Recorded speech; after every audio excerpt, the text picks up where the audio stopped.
Okay, this is Ahmed Mojara, and I'm back with the Zend cart tutorials. In this tutorial, we're going to finish up with showing everybody how to finish up creating a subdomain on their dedicated server, or creating a MySQL database. So if we go in, you go into your domain manager in GoDaddy, as you can see right here. So we're in here. Then you click on your domain, and you go into managing your names, and I'm going to go ahead and create another subdomain.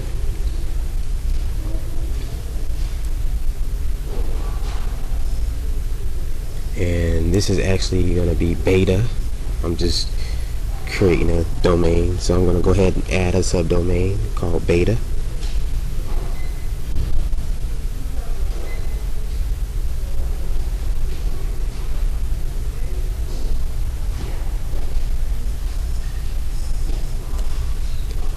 Alright, okay, and all I do is just highlight the imagination everywhere info, copy, bam, I gotta put the I in there, and put the HTTPS and click on advanced options, and I want to do masking, imagination everywhere info beta site.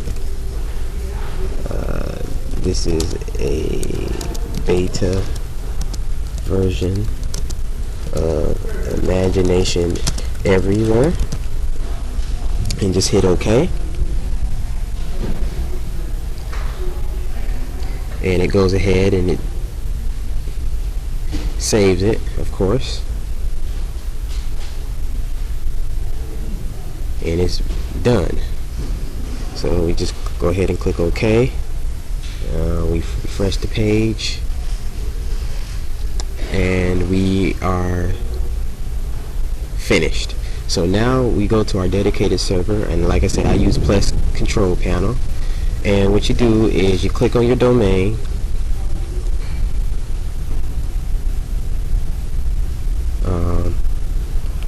go into your domain, and then you click on subdomains. Now I have already created the beta thing in here, but I just wanted to show you. You click on here, and bam, you see the sentence I put in beta.imaginationeverywhere.info. If we go down, I made sure I don't house everything in a single directory. I just do SSL support. I used my same FTP user for my main account as I use for this, and I make sure all the settings are clicked that I need to be clicked, and then I go back to domains, and just make sure that in your DNS hostings, as you can see, my domain, it has a firewall, which has an inner server IP address of 10.0.1. Just make sure, because when you initially create your subdomain, it will have that IP address. Just make sure your IP address is not the internal IP address. Make sure it's the external IP address, and that's what I made sure here in the beta. And it's going to be an A record that it's going to create for the subdomain. So just make sure your IP address is the external IP address and not the internal IP address. Now, if we go to creating a database, we just click on databases right here,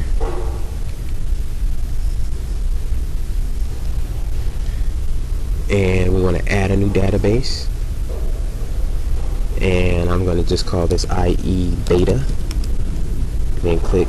Now, as you can see, it's a MySQL database.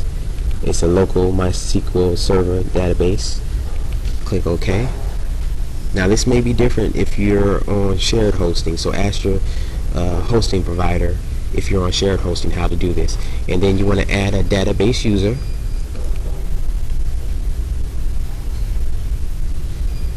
and the database name that we want to create is IE beta. oh, I'm sorry, IE underscore beta, and I'm gonna give it a password.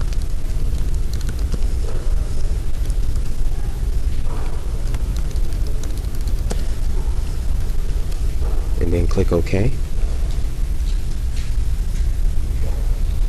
And that's it. And if you want to see it in the MySQL PHP admin, all you do is just click that and a pop-up window should come up like this, and you can see it in your MySQL PHP admin, and IE beta is there. So that's it. And it's how you create a database in which you're going to have to be able to input your username, your database name, and your password for that information in the Zend shopping cart. So I just wanted to show you guys this tutorial on that. And again, of course, you can do other things in your control panel as far as getting other web applications, creating emails, managing your files, even doing SSH. You don't have to use PuTTY. You can go in here, and this is on the Plesk control panel. So that's basically it. So thank you, and see you in the next tutorial.